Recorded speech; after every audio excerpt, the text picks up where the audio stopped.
If you've been caught up on all the episodes of the DuckTales reboot, you've obviously seen Double O Duck and You Only Crash Twice by now. It was a fantastic episode, and not only gave a look to what Val is doing, but also introduced a new and important character. If you couldn't tell by the video title, I'm talking about Steelbeak. Name's Steelbeak.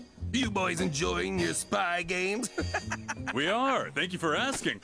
Steelbeak has made an appearance as a non-speaking cameo at the end of Season 2, but didn't receive any important role until now. In this episode, he's tasked with getting rid of Launchpad and Dewey, but after deciding not to put up with Black Heron's constant insults, he plans to use her IntelliRay to make everyone in Duckburg so dumb that they'll never be able to call him stupid again. To any new fans of the show, nothing may seem off about this, but to fans who have watched the original Darkwing Duck, it's extremely noticeable that Steelbeak has changed a lot. In Darkwing Duck, Steelbeak was charming, clever, calm, and a high-ranking FAL agent.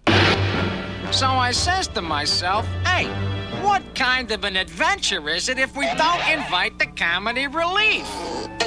How you doing, Ducks? In this reboot, he isn't the smartest, is very insecure about being called stupid, and is treated more like hired muscle than an actual FAL agent. Just get rid of them, stupid. I'm not stupid. Many fans didn't like this change to his character, and I will admit that I was a bit sad that I didn't get to see the Steelbeak I knew, but after finishing the episode and rewatching it several times, I knew that I would love this Steelbeak just as much. But here's why I think that everyone should give this new Steelbeak a chance, and that the writers know what they are doing.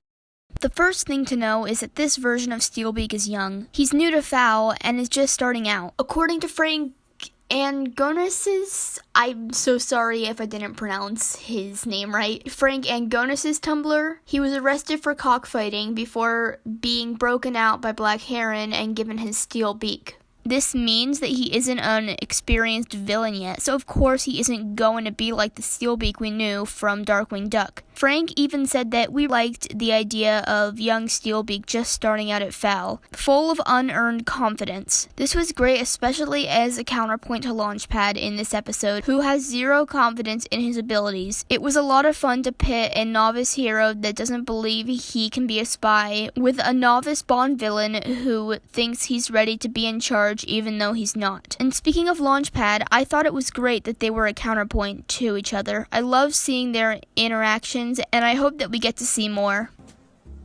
Crazy eights.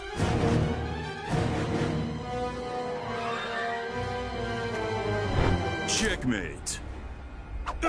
Well played. And now for the most obvious difference between the two characters, Steelbeak's lack of intelligence in the reboot. It's true that he isn't the sharpest. He gets upset when anyone calls him stupid or even says the word stupid around him. This is the end of the game? Some dumb lighthouse fight? This is a stupendous plan. Please don't kill me. However, I don't think he's actually that stupid, or at least he won't stay as stupid as everyone claims he is. For one, look at his plan. He went to the satellite house to use the IntelliRay to dumb down all of Duckburg so no one would ever call him stupid ever again. That wasn't a dumb plan. He knew what he was doing, which brings up another question. Why wouldn't he use the IntelliRay on himself? This could be written off as him not ever thinking that he could use it on himself, but I think there's another reason. He doesn't mind his low intelligence. What he does mind is how Black Heron and probably more people are constantly calling him stupid and worthless, and how he's not treated like her partner but instead as just another hired muscle. Black Heron is constantly shutting him up by grabbing his beak, and even the leaders of FAL don't treat him like a real agent. At the end of the episode, Bradford berates Black Heron for the events of the episode, but doesn't even look at Steelbeak, even though he's the one who caused it all. And when Steelbeak tries to say something, his beak is magnetically locked. Ha ha! Who's stupid now? Another point is that even the original Steelbeak was kind of ridiculous. All of the Darkwing Duck villains were. Some crime fighter. I'm soiled. Come on, boys. We gotta get this suit to the dry cleaners in fast.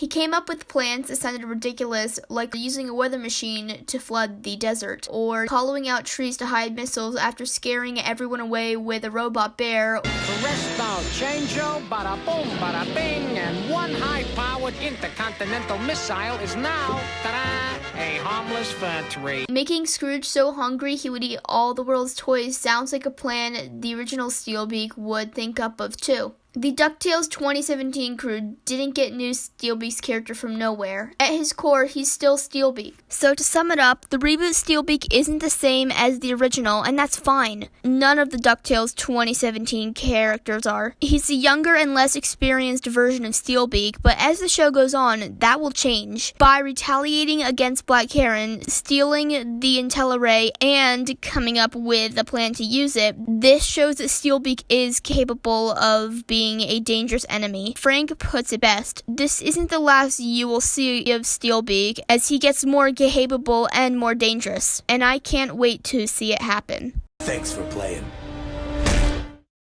What did you think of the changes they made to Steelbeak? Let me know in the comments, and thanks for watching.